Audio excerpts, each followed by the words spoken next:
News live, the social media news platform. Please subscribe and share. नमस्कार दोस्तों, आप देख रहे हैं इंकलाब न्यूज लाइव में फारूक साहब। क्राइम की रिपोर्ट में आज हमारे पास एक ऐसी खबर है जो खबर ये 2 बार सोशल मीडिया पर चल चुकी है और बोईसर पुलिस स्टेशन के पास संज्ञान में भी जा चुकी है। लेकिन बोईसर पुलिस स्टेशन का कहना है कि ये क्राइम जो है नहीं बल्कि आत्महत्या है। वहीं जो लड़की जिसकी आत्महत्या की बात चल रही है वो लड़की के भाई हमारे साथ बैठे हैं और उनका आरोप है कि आत्महत्या नहीं बल्कि उसकी हत्या की गई है।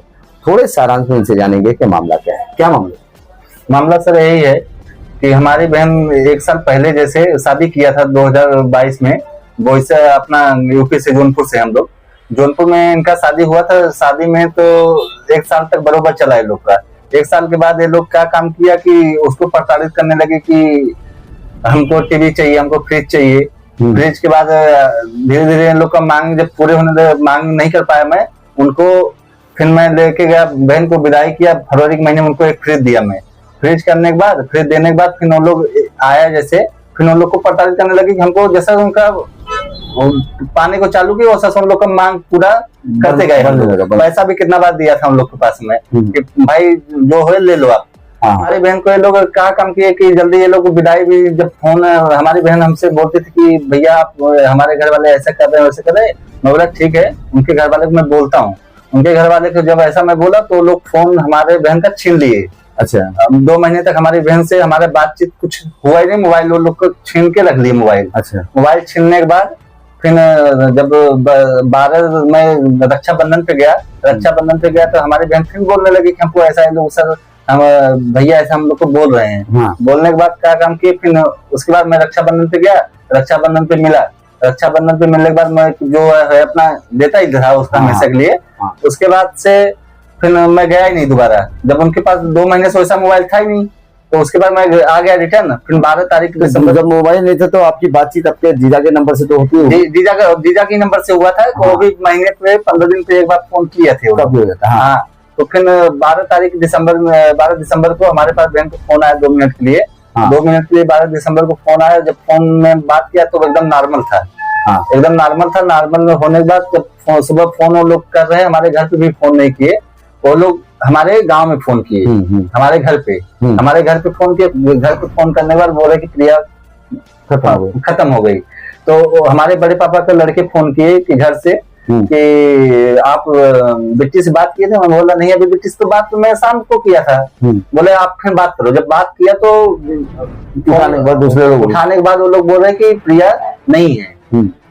तो मैं इधर से गया तो 6:30 बजे इधर से गया। उधर 11:30 बजे मैं पहुंच गया। 11 बजे क्या देखा आपने वहाँ पे? उधर तो मैं जाते समय ये देखा कि मेरे बहन को ऐसा फंदे में लटका के रखे थे लोग और उसका तो पैर टच था नीचे जमीन पे। जमीन पे पैर टच था और पुलिस ऐसा लगी हुई है। अच्छा, पुलिस थी वहाँ पे? हाँ, पुलिस थी। हाँ। ये लोग पहले इन्फॉर्म कर दिए थे। पुलिस पहुंच जाती है टाइम। हाँ। वो नजदीक का पुलिस ही थी ना, आप दूर से गए। फिर क्या हुआ? उसके बाद से वो लोग पोस्टमार्टम करते समय गए। पोस्टमार्टम भी करते समय वो लोग पहुंचे नहीं उधर कुछ। कौन? उनके घर वाले। अच्छा, वो लोग पोस्टमार्टम ऑफिस में पहुंचे। हाँ। आप गए थे वहाँ पे? हाँ, मैं गया था उधर। अच्छा, फिर वहाँ से क्या हुआ? पोस्टमार्टम रिपोर्ट आई? पोस्टमार्टम रिपोर्ट आने के बाद अभी ये लोग का कुछ कार्रवाई किए नहीं है अभी तक। अच्छा, आपका आरोप क्या है? हमारा आरोप सर यही है, हमारा आरोप यही है कि हमारे बहन ने हत्या नहीं की है। ये लोग गलत दाब के मार के लटका दिए हुए हैं। ये किस बेस पे आप बोलना चाहते हैं? मैं इस आधार पे बोलना चाहता हूँ सर कि उसका पैर जो है ना, उसका पैर जमीन पे टच है। 5 फुट के पंखे में जमीन पे जब पैर टच है तो मैं मान ही नहीं सकता वो फांसी कैसे लगेगी। जब मैं गया था उधर अपने बहन के, मेरे पास एक बार फोन तो की थी। बहन बोल रही थी भैया मेरे को ऐसा ही बोल रहे कि कोई औरत है उसके पास आप मेरा सेवा पानी नहीं करोगी, मैं 1000 रुपया लेके जाता हूँ दूसरे से सेवा पानी करवाने का मतलब करवा लेता हूँ। उसका सेवा पानी करवाने का मतलब क्या है? मतलब गलत कुछ है। तो हमारी बहन हमसे बताई। फिर उसका आदमी उसके घर पे गया था अपने माँ को छोड़ने। हाँ। वो अपने हस्बैंड, वो घर पे नहीं था तब ये आपके ससुर ने अपनी बहन को ऐसा बोला। हाँ। फिर वो वापस आया तो वो वापस में आया तो ये लोग कुछ बात ही नहीं किए लोग। अच्छा, वो बात खत्म कर दी। यानी ये भी आपको डाउट है कि ससुर सही नहीं था? ससुर भी नहीं सही था। ससुर ही सही नहीं था, एकदम सही नहीं था वो लोग। और बाकी घर के परिवार वाले सब ठीक थे। लेकिन आपको ससुर पे डाउट है? उनके ससुर पे डाउट है मेरे को। इनका आरोप है कि इनकी बहन को शादी के बाद से पैसे के लेन देन को लेकर के पटाई किया जाता था। वहीं उस लड़की के जो ससुर थे उनका बिहेव ठीक नहीं था। और तीसरा इनका बड़ा गंभीर आरोप है कि इन्होंने जब जाकर के कमरे में देखा जब इनकी बहन लटक रही थी तो उसका पैर जमीन में टच था, यानी लटक ही नहीं रही थी। ये इनका आरोप है।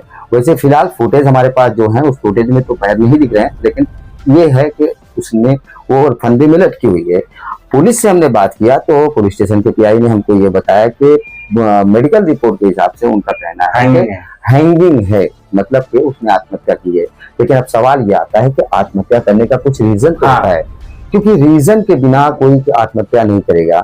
उनके पास बच्चे थे, मासूम बच्चों का मुंह देखता है इंसान। दूसरी बात, अगर कोई तकलीफ है भी तो घर के आसपास अड़ोस पड़ोस में उसकी आवाज जाती है। नहीं निकल देते थे कभी। घर के आसपास अड़ोस पड़ोस में आवाज जाती है। अगर घर में कोई लड़ाई हुई झगड़ा हुआ तो उससे भी संदेह उत्पन्न होता है। बिना लड़ाई झगड़े के कोई शौक से तो आत्महत्या करेगा नहीं। और अगर लड़ाई झगड़ा नहीं हुआ है, अगर कोई बात ही नहीं हुई है, तो आत्महत्या करने का रीजन क्या है, ये जांचना पुलिस का काम है। साथ में ये भी जांचना पुलिस का काम है कि क्या आत्महत्या के बाद उसके परिवार वालों का बिहेव, उन्होंने कैसे पुलिस को हैंडल किया, कैसे परिवार वालों के साथ बर्ताव है, या फिर उसका पिछला बैकग्राउंड क्या था, ये पुलिस को जांचना पड़ेगा।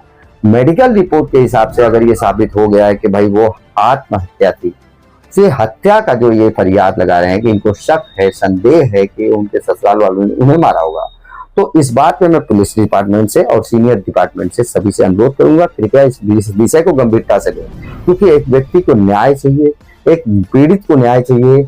और उसने अपना तो जिंदगी खो दिया, लेकिन उसके पीछे 2 मासूम बच्चे हैं, और वो मासूम बच्चों के लिए तो पुलिस को विशेष ध्यान रखना चाहिए, क्योंकि इंसाफ तो मिलना चाहिए मासूमों को। फिलहाल सिटी सर्वे की रिपोर्ट में हम इसी प्रकार से बेबाक खबरें लाते हैं और हमारे खबरों का माध्यम होता है इंसाफ कायम रहे। हमारे चैनल को सब्सक्राइब करिए, लाइक करिए, शेयर करिए। जय हिंद, जय भारत। अगली खबर प्राप्त करने के लिए चैनल को सब्सक्राइब करें, लाइक करें और शेयर करें और सपोर्ट करें निःशुल्क पत्रकारिता का। जय हिंद, जय महाराष्ट्र।